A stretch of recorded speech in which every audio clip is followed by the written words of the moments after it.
This is Power of the Tribe podcast. I'm your host, John Connors. I'm also the founder and head instructor of Connors Martial Arts in Norwood, Massachusetts. We teach Brazilian Jiu-Jitsu, Muay Thai kickboxing, and mixed martial arts. If you want to make a great change in your life, if you want to get in great shape, lose weight, gain confidence, become the badass that you know you should be, then find the right tribe. Connors Martial Arts might be that tribe. But that's the theme of our podcast, and I'm here with my co-host, Dan Robin. How you doing, Dan? I'm good. How you doing, John? Good, good. Have you traveled? I'll ask you the question I ask you every time. Have you traveled at all? I have not traveled anywhere lately. No. I'm headed down to the hurricane area, though, soon. I'm going down to really? South Carolina. That was some serious stuff, right? Yeah, but where I'm going, I'm going to miss it. Where are you going?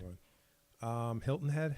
Oh, that's beautiful. I've been there like 30 years ago. It's a nice resort, right? We'll see Savannah, and Very cool.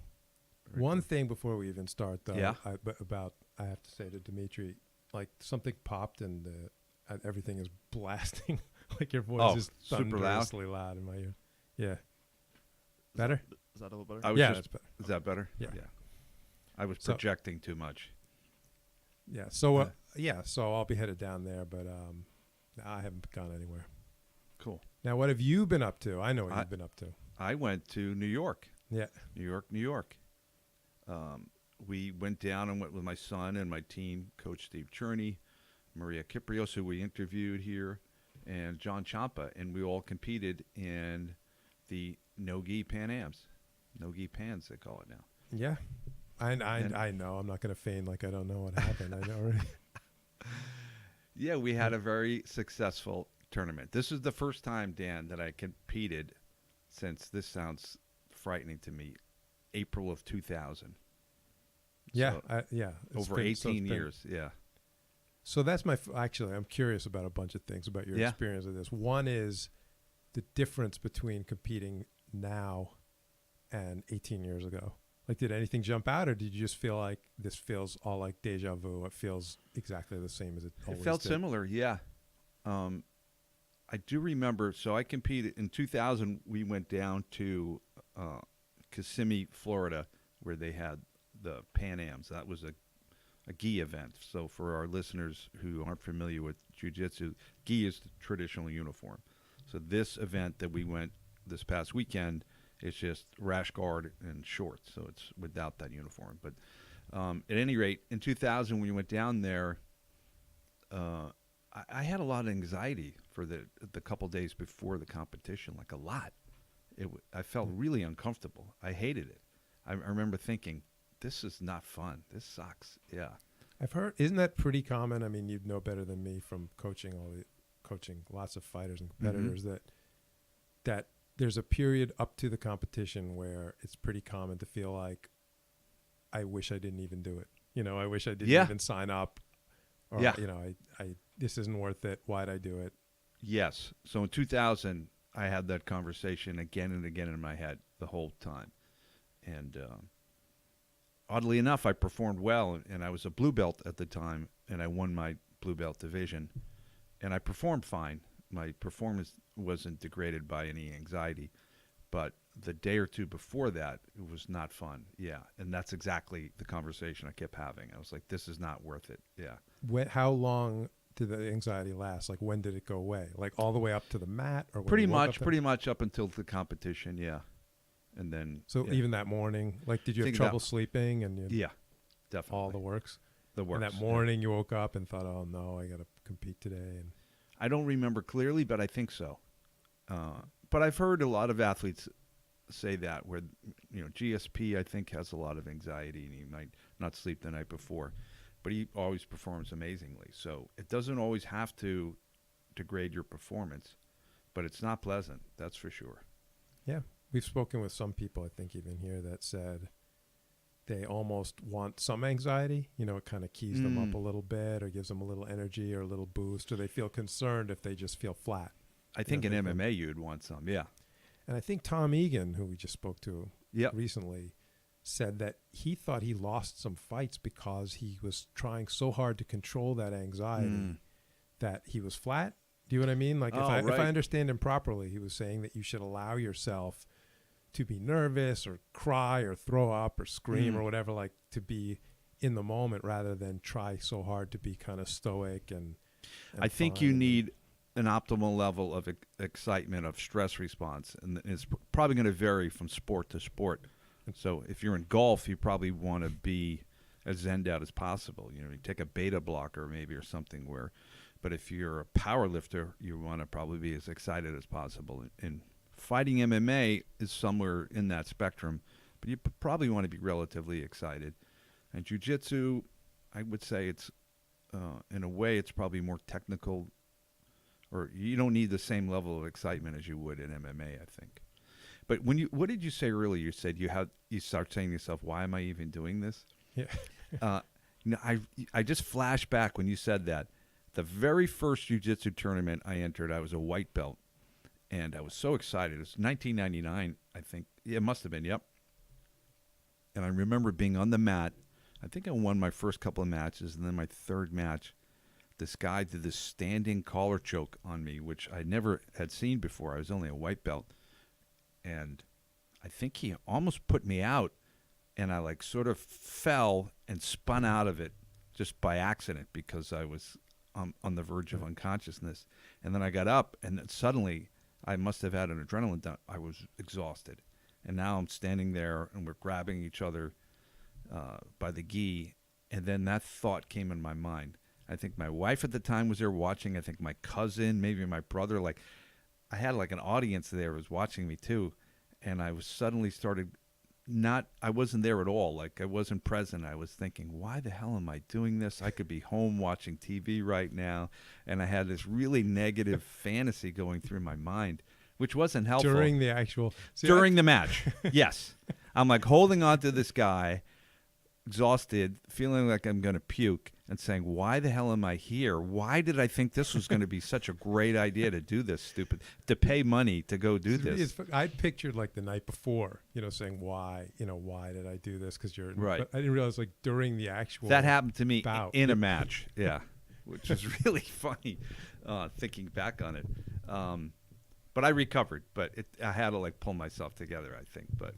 But I've had, like, not even competing, but I've had that thought just doing jiu-jitsu. Sometimes I remember being under some, gigantic 380-pound guy on his belly. Like, he did this thing where he put his belly right on my face. And I was sort of like... That's not pleasant. Almost suffocating or almost having to tap just from the belly. Yeah. And I had that moment in the middle of rolling where I was like, what am I doing here? You have these crazy thoughts, right? Yeah. It's like a devil is on your shoulder. Like, this is my hobby. This is my hobby. Yeah. It was like sweat dripping down on my face, and I'm just like, what? Not ceramics or pottery. Big fat guy putting his belly on my head. This isn't a career. I'm paying for this. I had a similar moment. One time I did a private lesson with this guy who was 300 pounds, and he was a police officer, and he can only get there late at night or something. I can't remember what the circumstance was, but I was by myself with this guy, and we're working on mount or escape or something, and this guy was mounted on top of me, 300 pounds, and I think we were training live, and then I had that notion, what if I never get out of this? What if they find me here sometime underneath this guy's mount years from now? So I definitely had that. Then I escaped and tapped him or something. I don't know. But I definitely had that. What are we even doing here? Right. I think that's very common that we have both these positive and negative voices that are potentially speaking to us all the time. And dealing with that, I think, is part of the trick of performing well, competing. So I think I did better this time, although I still had a lot of anxiety because I had some tactics to deal with the anxiety. I do... You must know of Wim Hof. I've probably bent your ear about Wim Hof before. So Wim Hof is, for folks who don't know about him, is the Iceman. So he has the world record for burying himself in ice for 2 hours or something like this. But it's all to demonstrate the control he has over his autonomic nervous system and just his body in general. And he has a certain breathing technique that he does. and I've been doing it for over 3 years, I think, and it's given me really marvelous benefits. And one of them is it lowers your anxiety.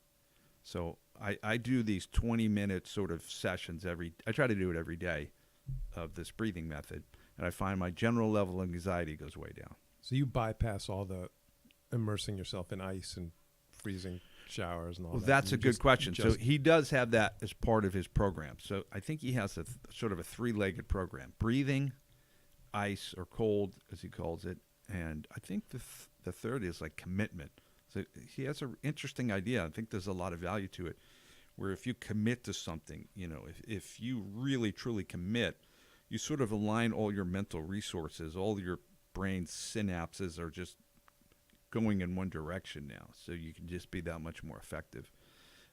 So I typically don't do the cold showers, although I have over the last years, but I don't do that on a daily basis. I just do the breathing. It's less stressful and it's very easy, and it has great benefits. So I did do that when I was down in New York. So I did a couple of those sessions every day, the day before and the morning of. But I also did the cold showers. So I find that if you're feeling anxiety, if I do a 5 or 6 minute ice cold shower, yeah, the anxiety just leaves you. You're just distracted. You're like, I have freezing. no idea what it is, Dan. It somehow communicates with your nervous system, and it makes a difference. Yeah. I always thought they were the breathing and the concentrating and the cold were always kind of the same or related to each other. You know, I see. You always have to focus for any one of those things. Like if you're immersing yourself in freezing water, you kind of have to focus, and you got to control your breathing, right? You can't just. Yeah. I mean, or me just going out in the cold and you're starting to get really, starting to shiver, freeze. What does anyone do automatically? You start controlling your breathing. You start getting calm down. So I always thought they were pretty related, pretty much the same thing, but different ways of getting at the same thing. I think you might be right. Yeah, I'm really not sure. It's not that sure clear either. how it works, but I just know it works for me. But I think the anxiety, I picture the anxiety now as like this sort of little motor that's running by itself in your brain, and it's going over scenarios like, what if this happens? What if this happens? What if that happens?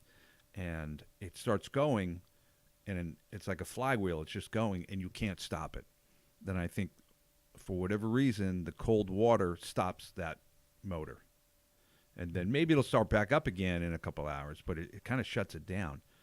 And I don't know why, but I think a lot of people would sympathize with this. When that motor of anxiety starts going, it's hard just to stop it, or just pay no attention to that. Yeah. That's really hard. So I did that. So I had the cold showers and my Wim Hof breathing, and that made a big difference. Yeah, that really helped. So it wasn't as bad as in 2000 when I didn't have these techniques. Yeah, I would advise anybody to at least try the breathing of the Wim Hof, because I'm sure everybody's different, but it definitely helped me a lot. I guess why not? Yeah. I mean, it's 20 minutes. Most people, it's very funny. A lot of people resist that, though. They go, I don't know if I have time for that. They're on Facebook for hours every day, and TV and everything. So I think you could find 20 minutes if it really benefited you. The one of the challenges is, I think it takes about 4 weeks of consistent practice before you feel the benefits. That's what I was going to ask. Tangibly. Right? You don't just do it once and think, I feel amazing, right? Not at all. Right. Yeah. And I think it's like aerobic conditioning. You got to do it over a period of 4 to 8 weeks or an ongoing basis in order to really change your nervous system for it to work. You can't go out and run one time 5 miles and expect to be in great shape, Right. Because I thought that because I've seen videos where people are basically, I don't even know if it was Wim Hof or some other breathing technique, and they did it in the first time. They were like, I just feel amazing. And I even did it, and I felt, as usual, I felt like nothing. I was sort of like, oh, so it's placebo again, like for someone that did it once, if it the very first time, it was like 30 seconds of breathing, and they said, I feel amazing. And I was like, well, come on. That's probably, it's placebo for that, I think, right? Or you're just like oxygen debt or or Yeah. oxygen rush or something simple. Right. Well, I use a pulse oximeter on my finger when I do the breathing to make sure that I'm oxygenating my blood, and I certainly am, according to this pulse oximeter. At least I don't know. The thing could be completely random, but I Don't know too much about pulse oximeters. It's just a little gadget you put on your fingertip, and it's supposedly measuring the oxygen level in your blood by, I don't know, shooting a light through your finger or something. But yeah, I think you're right. I think if it's something more akin to aerobic conditioning, where if you do it on a regular basis over time, you're going to make a difference in your nervous system. And supposedly it helps your immune system too. And anecdotally, I have not had a cold or flu in the last 3 years or so since I started doing this. But I'm not a particularly person prone to sickness anyways. But yeah. Yeah, were you sick in the 3 years before that? I'm not trying to Physically poke holes. or mentally. Yeah, I had been. Yeah, I would okay. get, a cold or flu once a year maybe or something like that. Yeah. So maybe. Right? Yeah. Yeah, I think there's something to it. Yeah. So I had that, so that made a big difference. And then I have, I've studied over the years now all the sports psychology books. I'm sure if you can name a book, I've read it, and it's a really interesting. Have you spent any time looking at that field and reading those books? Way back when, but yeah, it's not very it'll scientific all be before, at all. like the year it? 2000. So yeah, well, I don't know. It's very anecdotal and very like try this and then that'll happen. I think it's very individual, but you know what I Right. mean? Just you've coached a lot of people. Don't you Right. feel maybe there's actually, let me put it as a question. Do you feel there's things that you need to do for everybody, or do you need to more tailor based on who you're coaching? You know what I mean? Like, do you tailor your approach? Like, I can't yell at this guy, but I could yell at this guy. I think you're right. Yeah. And I think what motivates you now, I realize what motivates you in preparation may be different than what motivates you in the moment. So when you got to do a hard workout, if you think about, I don't want to let my team down maybe, or something like this, it may help you get through that hard workout.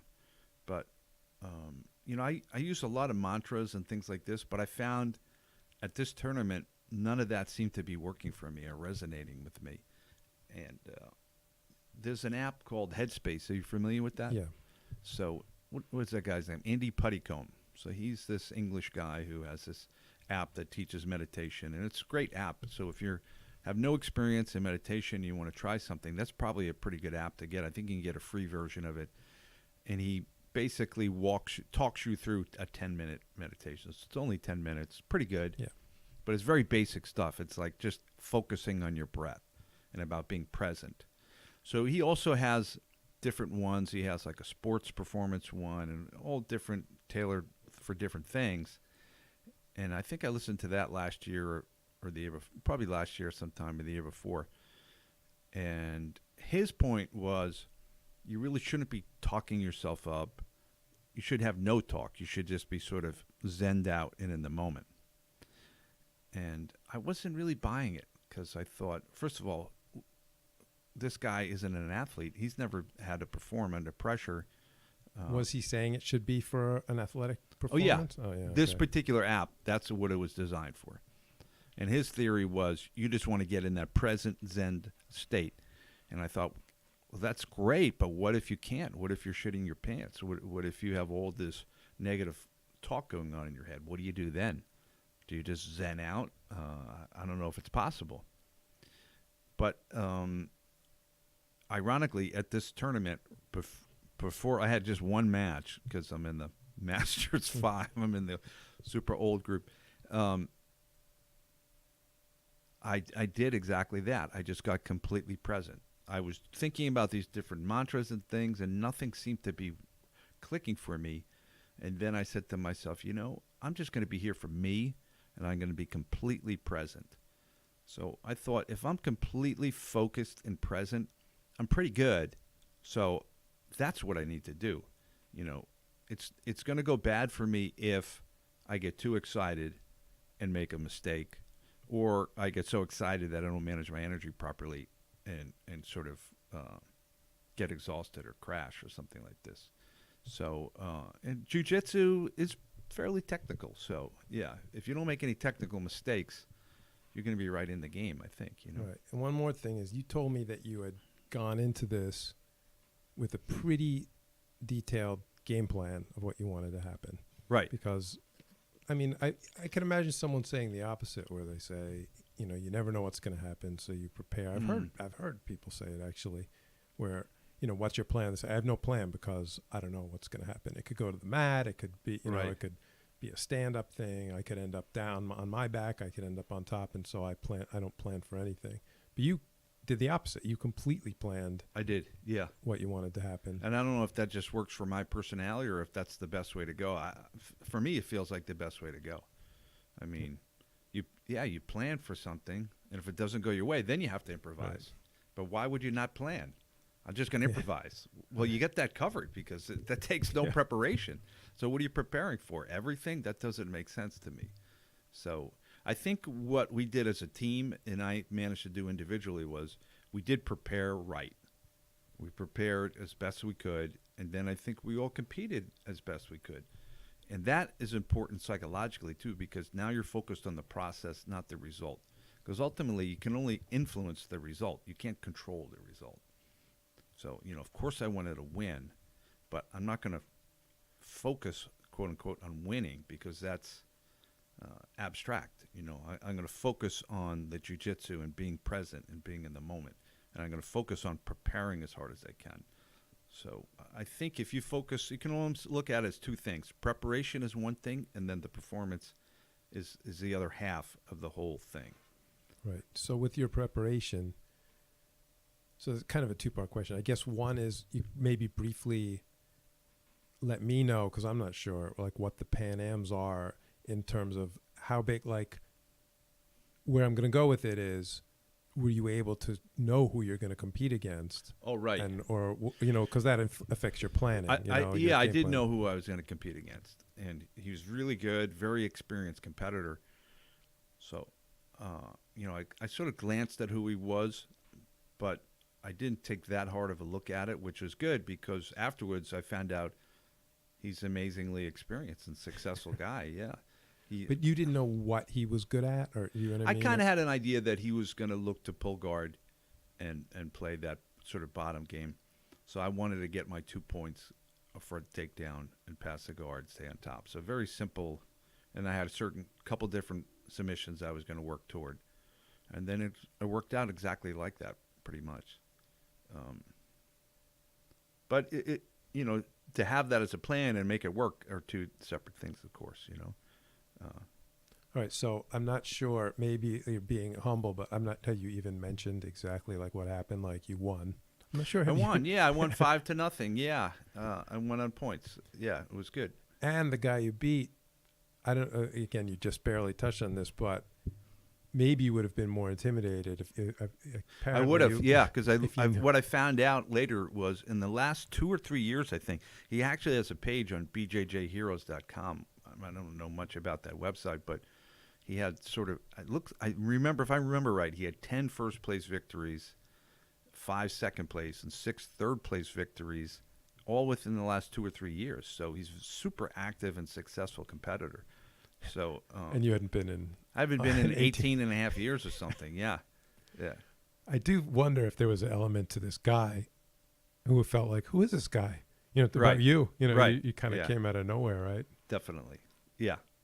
And, you know, he's from a successful team. I wonder if I'm on my own team, yeah. So he couldn't help but think you were like fodder, you know, like you were just some guy probably, stepping in and who hadn't competed in 18 years and he was going to walk through you, you know. Probably he thought I was handing somebody my beer before I went out there, right? Yeah. But he was very respectful guy, really nice guy, and super respectful before the match and then afterwards. So, yeah, obviously a really serious martial artist and respectful guy. Yeah, good competitor. Yeah, you had nothing bad to say about that guy. Oh, gosh, no. But the whole process, Dan, what I really wanted to talk about in regards to this is how challenging it was for me to get back into competition. Oh, yeah. I think that was the big thing. You know? Right. So we might have been making it sound like the nerves was the big thing for you, but that was nothing, right, for you. Right. Compared to the preparation, over months of getting in shape. Well, I think I prepared seriously for 7 weeks when I look at my calendar. But the big thing was just deciding to compete again. You know, it's this thing we've talked about a couple times on this podcast, the ego trap, which is a very insidious but powerful phenomenon.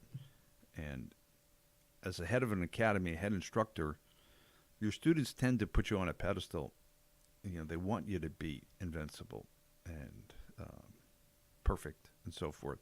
So it's hard to step on the mat, because if you do anything but come back with the gold, it's going to seem disappointing to some of your students.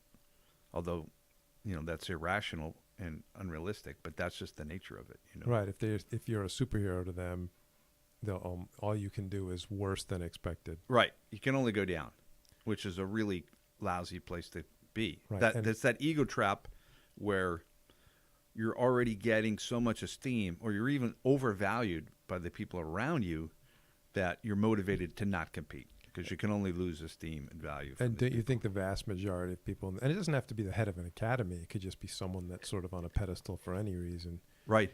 And don't you think it's fair to say the vast majority just will never compete again? They'll never put them, or even, it doesn't have to be compete, they won't put themselves out there. You know what I that's mean? the reasonable thing to do, in a way, because you have only something to lose and nothing to gain. And I think I had mentioned that's what happened to George St. Pierre. You know, he beats Johnny Hendricks in a very close fight. He has to win the fifth round, the final round, to pull it out. And a lot of the audience were sort of hateful of him. He didn't deserve to win. He got booed. And yeah. Plus, I remember, because he was standing there all beat up. You know, so your gosh, head's ringing, got to be Yeah. spinning. It has to hurt. He probably has broken nose Right. or broken hand, and Ribs and are he's banged up, He's everything. getting right? booed. Getting booed. And you had to pull it out in the last round, you know. Yeah. It's like Tom Brady winning on the last drive, and the people are booing because he didn't blow the other team out or something. So I think that had a lot to do with him retiring. He's like, well, what the heck am I doing this for? This is psychologically too painful. And that's, I think, a version of the ego trap. So what did you go through that made you decide to break that, to say, I'm going to try it? That's a great question. Because why? Like you said, it kind of makes sense to say, I'll just sit here on my pedestal. Yes. I think I came to intellectually understand this ego trap. And the problem of that is, when you're in it, is it really inhibits your growth. It's really going to be hard to grow in that place. And there's actually a lot of pain there, because you start to feel like you're a fraud, and you're overvalued, and you have some kind of secret that you're covering up. And it's just a really lousy place to be. And I think because I think there are actual frauds sitting in that same spot too, right? Like, the guys that are like no touch guys or something that are seen, the actual frauds sit there and they don't compete. You know, they'll sit back. And I was saying a long time ago about when I started, and some guys that maybe were not able to really do everything they claimed, like in a lot of the martial arts, and then so they just don't do it. They just sit back and they just imply that they could do all kinds of damage and do all kinds of superhuman feats, but then they never do it. They don't. And so I could see, like, for you don't want to be lumped in as someone that's over, that's seen, put on a pedestal, and you can't really, you're a fraud. Right. Exactly. And I could feel that my growth was inhibited. And I'm lucky I have my son who's been training with me for the last 2.5 years, and he's just turned 25. And he's an amazing competitor, and people assume he's been training since he's 4, but the reality is he just started at 2.5 years ago. But he's training twice a day, 6 days a week or something, so he's made phenomenal progress in a short period of time. I mean, his ears, he's got the most cauliflowered ears I've ever seen. I'm like, you did that in 2.5 years. Oh, my gosh. Yeah, just in 2.5 years, he caught up to... he surpassed my ears, that's for sure. So he's a great competitor. So he's a really good role model. And so I think that helped me to realize that I got to do this. And then also, we talked about this in another episode about how pain can be a powerful motivator. I had the pain of regret. I thought to myself, if I don't do this like right frickin' now, I'm never going to do it. And I'm going to look back when I'm 65 and go, yeah, you just never got back in there again. and that would be a really shitty That would be- feeling. it's not just pain, it's possible pain or future pain you were eyeing. Like, Yeah. this is going to hurt later. I was feeling that regret, yeah, and I said, "Holy crap, I can't let that happen," you know. So what do you think, what would your reaction have been if the guy just beat you, you just lost? He was just better and you lost. That's a great 5-0. question. Like, would you have been like, I never should have done it? Were you like, would it No. have hurt? Would it have hurt more? Would you have said? Well, here's what I did, Dan. When I decided to do this, here's how I circumvented or broke out of this ego trap.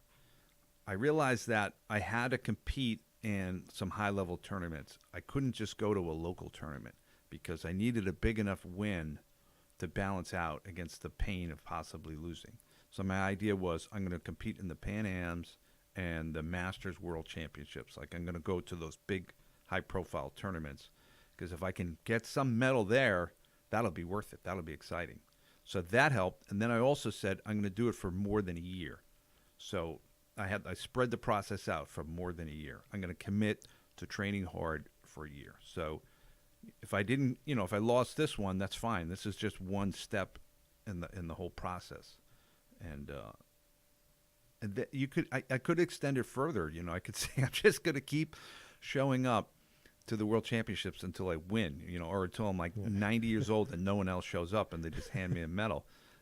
So if I looked at it that way, I almost guaranteed some level of success.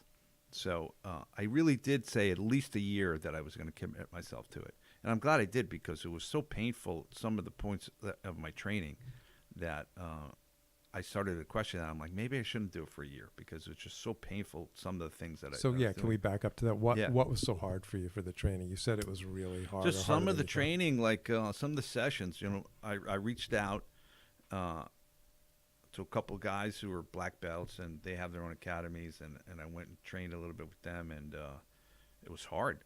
They're younger than me, and they're really good, so that was hard. And I started the training, I think, in like the hottest week of the year, and man, I felt crappy in some of those sessions. And then I did some once a week. For only 3 weeks, I did some conditioning workouts that were just awful. I just felt terrible doing them, but they were for my benefit. So, and my elbow, I'm still really achy right now from all the extra training. I was training like twice a day, and for probably 5 days a week. And you got stitches in your head at some point. Yeah. Yeah, I got in the midst of it. my skull cracked open. And I got 5 stitches in my forehead. Yeah. Get your Harry Potter scar. I got my Harry Potter scar. Yeah. So, but I think the key for me was taking the long-term approach like that. And then once I decided to do that, man, I felt so good. I felt like the pain of that ego trap and the confinement of it was lifted. It just disappeared. And I immediately felt so energized, Dan. It's hard to explain. It's a psychological phenomenon for sure, but I just felt fantastic. Do you think it was strong enough that you could have dealt with a loss? You know what I mean? Absolutely. Yeah, if I didn't win, well, I knew I prepared well, so I was satisfied with that. And then I just wanted to compete well, which I still could have lost even if I competed well. And if that happened, I totally would have dealt with it. Yeah, I would have felt okay. And I just would have went back to the drawing board, and which I am doing, and I try to improve. And I want to build on the fitness I have right now and build on my training and keep it going for the year that I talked about. But I just feel better, so much better psychologically breaking out of that ego trap. Like the rest of my life feels better, not operating from that place of fear of loss. It's really the way to live. So I'm really happy, and I'm lucky that I sort of figured this whole ego trap thing out. I can remember talking to friends about it years ago, and I didn't understand the psychological phenomenon of ego trap and saying, here's what I'm doing. What do you think I should do? And a lot of smart people actually advised me, well, stop even training with people. They're like, protect your ego. That was the advice I got from many different sources, and it didn't feel right, but I didn't understand the whole process, like what was happening and why it was happening, And like I said, I train with my son now, and he has no mercy on me. He's trying to put it on me every time we train, which is good because it keeps me sharp and it keeps me honest. I'm not unrealistic. I realize, there's plenty of people better in jiu-jitsu than me out there. That's for sure. So do you think that, so this is sort of the key too, that it's all basically always worth trying to get out of this spot where you're I totally think because you got out, but you won the medal. Do you know what I Right. mean? Like, that's sort of why I'm asking. Do you think Yeah. if you didn't win, it's still worth it? Because you think it's better, like, say you weren't able to, like, you were put way too high on a pedestal.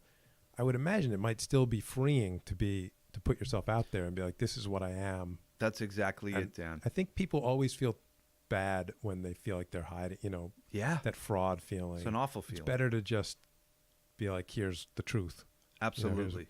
Here's where it is. Yes. Even if it was a disappointment, or even if, even if you had to come back and people were like, I thought he was going to win, but he didn't, Right. Yes, Dan. It's totally worth breaking out of that ego trap. And any part, I would advise anybody, if they were having this experience in any part of their life, is to break out of it as soon as possible, because it is freeing. And when you're in it, it's just an awful claustrophobic, limiting phenomenon. It's just terrible. Like I said, before I even competed, I was out of it.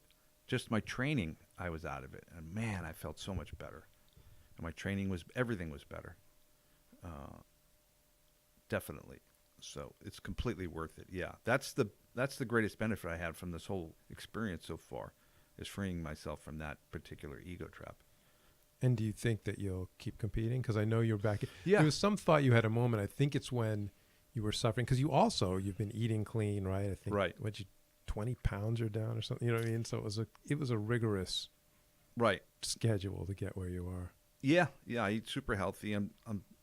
My weight class was 175 and a half.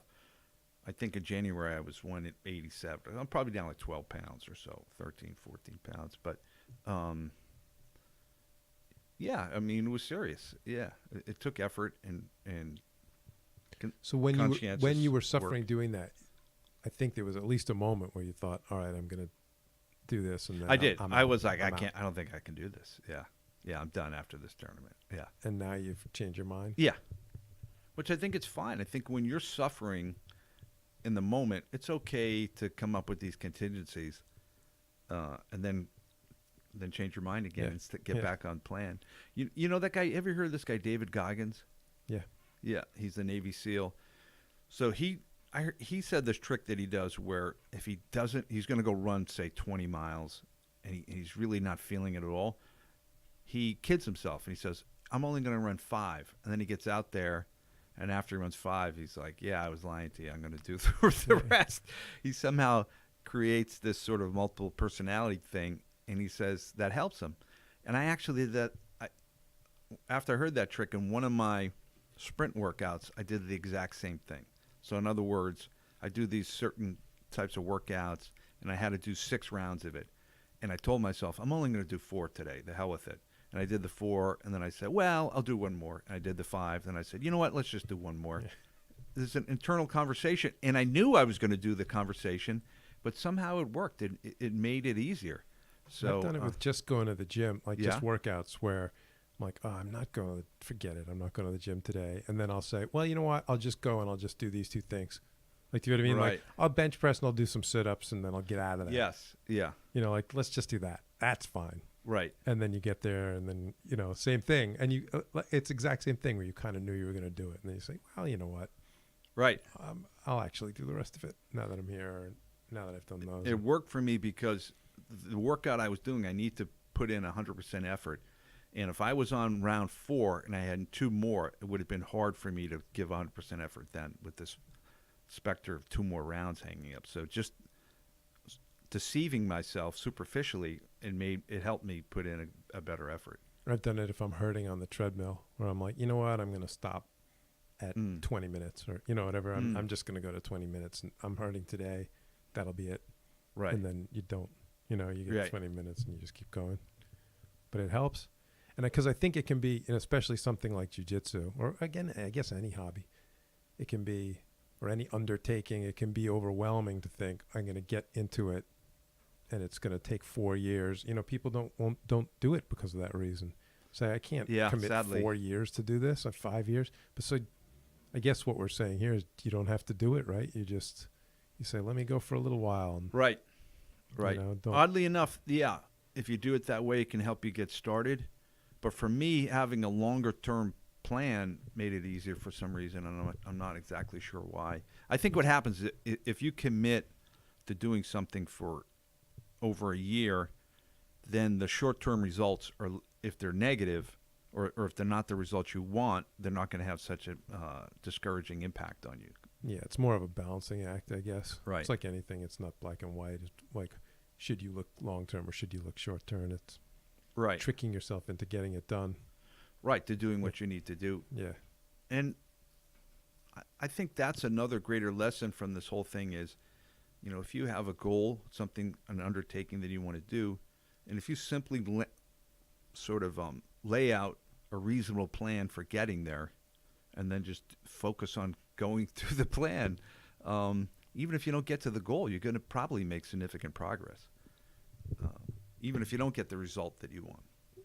Yeah. You're going to be in a way better place than when you started. Well, this touches on what I think the main thing you see in jiu-jitsu, which I've made the claim that it's the only reason anyone quits, or 98% of people that quit is frustration, right? And no one frustration from what, Dan? That's the key, right? From what exactly?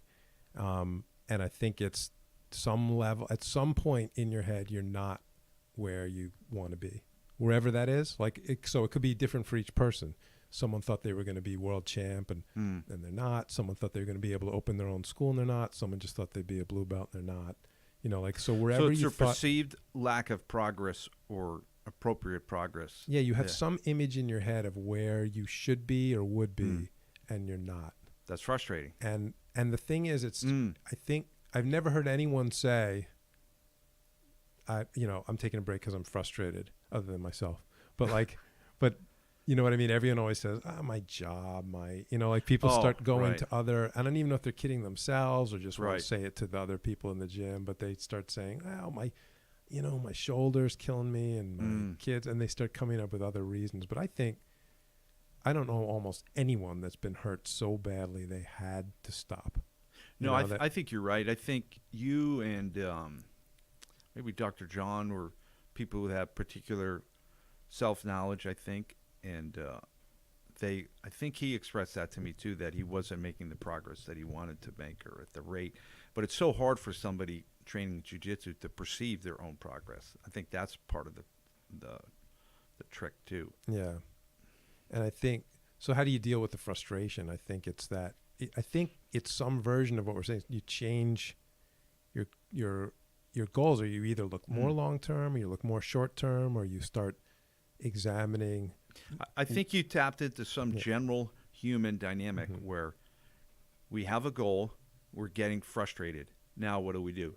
We change goals, we abandon that goal, or we redouble our efforts, we come up with a new strategy. There's something that has to happen. It's hard just to keep plugging along with the same strategy and not feeling that you're making progress the way you want to. Yeah, and I think so in jiu-jitsu too, in particular, maybe other things as well, I don't know, but you hear a lot, just keep coming in. You hear, as long as you keep coming in, keep plugging away, this kind of stuff. And so sometimes it doesn't work, right? Because it's Absolutely, saying, I don't. That's probably not good advice, actually, right? Because even if you came to me and you said, I don't feel like I'm making progress appropriately, what the heck should I do? Even if I gave you some plan that's slightly different than you were doing now, I think it would invigorate you. You'd be like, okay, we're taking a slightly different approach or completely different approach. It would kind of wipe the slate clean of frustration for a moment, at least, for you to apply yourself for another several months, right? Yeah.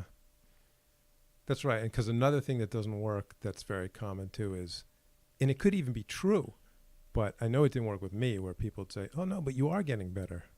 And so, it'd be something where I sort of walk away like, no, I'm not, and right. So, and you usually are, but it's your perception that's important. I'm saying, if you still don't perceive it, it sort of doesn't matter. Right. It doesn't. I don't think it does. People are telling you right. you are. So then as a coach, I may lose credibility because you start to feel like I'm just BSing you.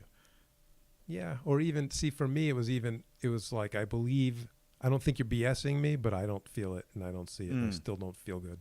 Right. You know what I mean? So I guess what we're touching on is some way of resetting, whether it's, a new approach or a new, and it's not always so simple as like come in more, or, and it might be some way of redefining your goals or redefining your plan of getting to your goals.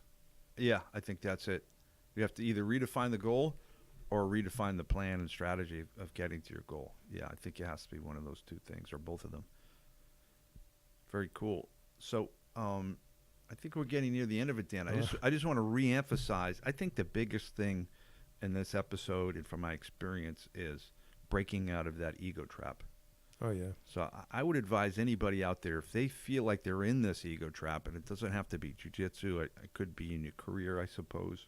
Could be even as a relationship, as a dad or a husband, right? I'm sure sometimes you may limit yourself because you don't want to look bad, perhaps. I don't know. And I think it's worth saying, too, it's because it doesn't have to be that someone has you as the best in the world or a superhero. It could just be that you feel you could feel like a fraud. I think if you feel overvalued, yeah. So could even be slightly overvalued. You're like, gee whiz, I'm going to lose something here. But it's worth losing whatever the heck you're going to lose to get out of that trap, because that trap is just stultifying. There's no growth there. There's only anxiety, dread, and frustration for sure. So I'm so happy that I was able to break out of that ego trap. It made a big deal for me, I think, for sure. And congratulations on the win. Oh, thank you, buddy. Appreciate it. Well, I think we'll wrap it up, Dan. Sure. That was awesome. And folks, thanks for listening to the podcast. If you want to learn some jiu-jitsu, please come down to Connors Martial Arts in Norwood. Our website is Connors, CONNORSMA.com. And we'll help you out. Until then, please rate and review this podcast. Please subscribe, and subscribe on YouTube also. That would be terrific. And share it on Facebook. Tell your friends about it. We really appreciate your support. We'll talk to you next week.